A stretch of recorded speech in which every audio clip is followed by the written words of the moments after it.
साहब, ये देश की खूबसूरती यही है कि यहाँ पर हर जाति, धर्म और मजहब के लोग एक साथ मिलकर रहे हैं। एक उदाहरण मैं आपको देना चाहता हूं। उत्तर प्रदेश के मुख्यमंत्री हैं, पहचानते हैं उत्तर प्रदेश के मुख्यमंत्री कौन है? हिंदुस्तान के अंदर हम भारतीय जनता पार्टी को बाबा जी का ठुल्लू दिखाते घूमेंगे, पूरे हिंदुस्तान में दिखाएंगे।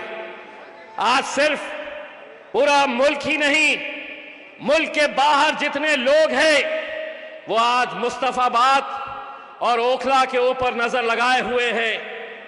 वो देखना चाह रहे हैं कि सही मानों में इनकी गैरत जिंदा है, तुम्हारी गैरत जिंदा है या मर चुकी है। तुम्हारे सीने में दिल है जो एक इंसान को तड़पते हुए, उसके परिवार को तड़पते हुए देखने के बावजूद भी बटे हुए हैं, कटे हुए हैं, अलग अलग महफिलों में जाकर बैठे हुए हैं। सवाल करते हैं हमसे ये मीडिया वाले, दो क्यों लड़े? दो से क्या हो जाएगा? दो जीत के भी आ गए तो क्या हो जाएगा? अरे तुम दो की बात करते हैं, लोकसभा के अंदर तो मेरा शेर अकेले वहां पर जाकर बैठता है। 550 एक तरफ,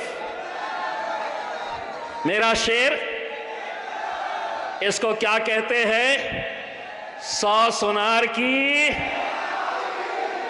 बोलो 100 सुनार की। तो दो क्या कर लेंगे? सवाल करने वालों, जवाब ये भी सुन लो, जंगल के अंदर कुत्ते बिल्लियां कितने रहते हैं देखे नहीं जाते, शेरों की गिनती होती है। तो मेरा भाई, मैं आप लोगों से ये अदबन गुजारिश करने के लिए आया, मेरी माएं और बहनें जो आज घरों से सुन रही है हमें, ये इलेक्शन हमारे वजूद का है, हमारे मुस्तकबिल का है, हमारी पहचान का है, हमारी शिनाख्त का है। बड़ा मजा आता है भारतीय जनता पार्टी की हुकूमत को, आम आदमी पार्टी वालों को, कांग्रेस पार्टी वालों को कि इनको उठाओ, जेलों में बंद करो। आज हिंदुस्तान की जेलों के अंदर सबसे ज्यादा अगर कोई बंद है तो मुसलमान है, दलित है और आदिवासी है। बड़ा मजा आता है उन्हें, इनको उठाओ और जेलों में बंद करो। अब हम उनको ये बोलना चाह रहे हैं, तुम अगर इनको उठाए तो हम उन्हें जेल से बाहर एमएलए बनाकर निकालने वाले हैं। तो डराओ मत, एमएलए बनकर निकाल देंगे हम इंशाअल्लाह। आप लोग साथ देंगे? मेरे भाई, आप लोगों को बड़ी संजीदगी के साथ 5 तारीख का ये इलेक्शन लड़ना है। मुझे मालूम है कि बहुत सारे इस इलाके के लोग अलग अलग महफिलों में जा रहे हैं, अलग अलग स्टेज के ऊपर बैठ रहे हैं, चाहे वो आम आदमी पार्टी का स्टेज लगा हुआ हो, कांग्रेस का लगा हुआ है, भारतीय जनता पार्टी का लगा हुआ है। भाई, ऐसा लग रहा है कि पूरे के पूरे लड़ रहे किससे? तो हमसे। आम आदमी पार्टी वाला भाजपा की जिक्र नहीं कर रहा, भाजपा वाला कांग्रेस का जिक्र नहीं कर रहा, कांग्रेस वाला भाजपा की जिक्र नहीं कर रहा है। सबके निशाने पे मजलिस। चर्चा किसकी? असदुद्दीन अवैसी की। मैं तो बोला थैंक यू, महफिल तुम्हारी सज रही है, चर्चा हमारा हो रहा है। और क्या चाहिए? स्टेज का पैसा तुम लगा रहे हैं, भीड़ तुम इकट्ठा कर रहे हैं, और चर्चा किसका? हमारा। Thank you.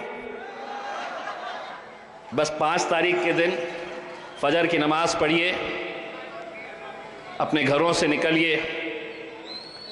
7 नंबर है,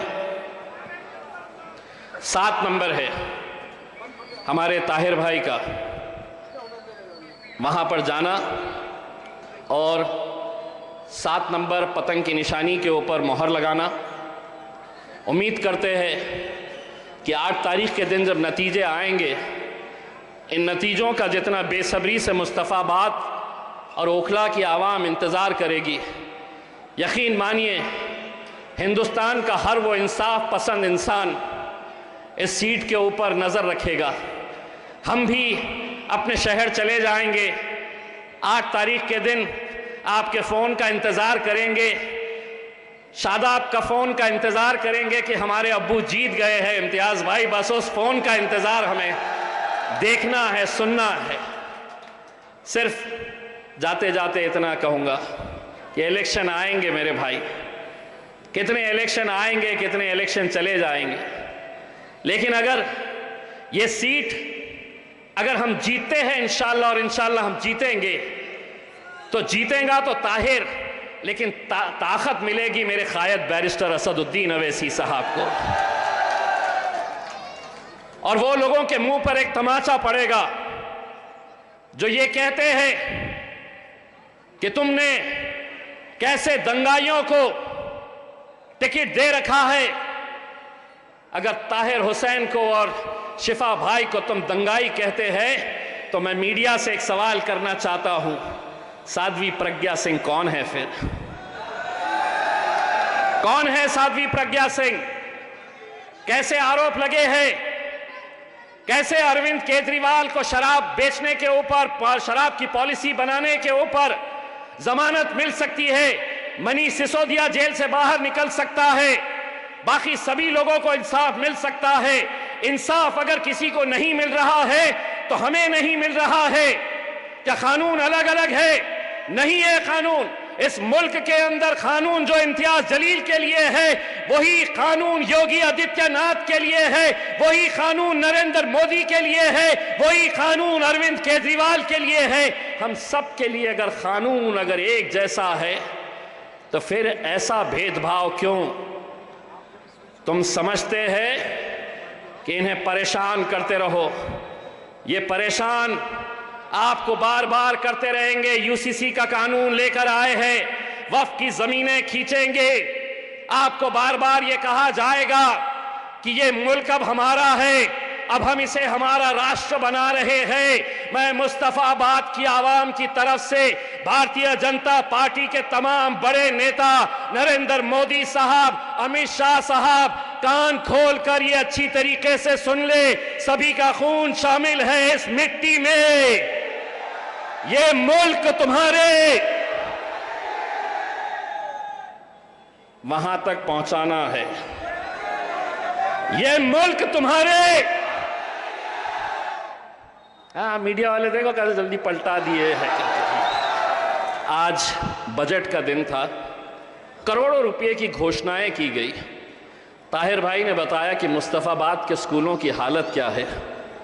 मोहतरमा निर्मला सीतारमन जी, दिल्ली बहुत दूर नहीं है, ई रिक्शा में बैठ के आइए इन गलियों के अंदर, टमटम में बैठ के आइए और यहाँ के स्कूलों की हालत देखिए आप, तो हकीकत क्या है आपको समझ में आएगी।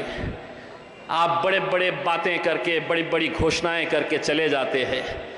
आज हमने जब मुस्तफाबाद के मसलों के बारे में हमने पूछा कि यहाँ के मसले क्या है, तो आप लोगों को भी शर्म आनी चाहिए इस बात के लिए। हमें शर्म आई है।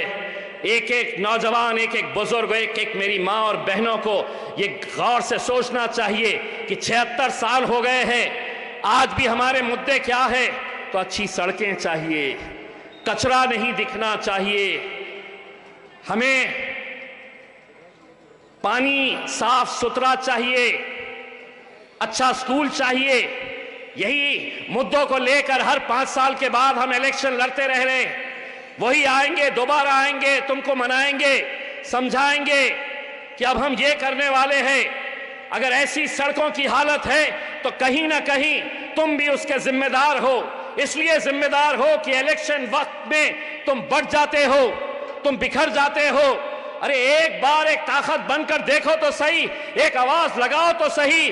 तुम्हें बहकाया अगर जाएगा कि ये मुमकिन नहीं है यहां से मजलिस का जीतना, तो ये इम्तियाज जलील को देखो, 20 साल के शिवसेना वाले को उखाड़ कर फेंका था और अल्हम्दुलिल्लाह मजलिस का झंडा लहराया था।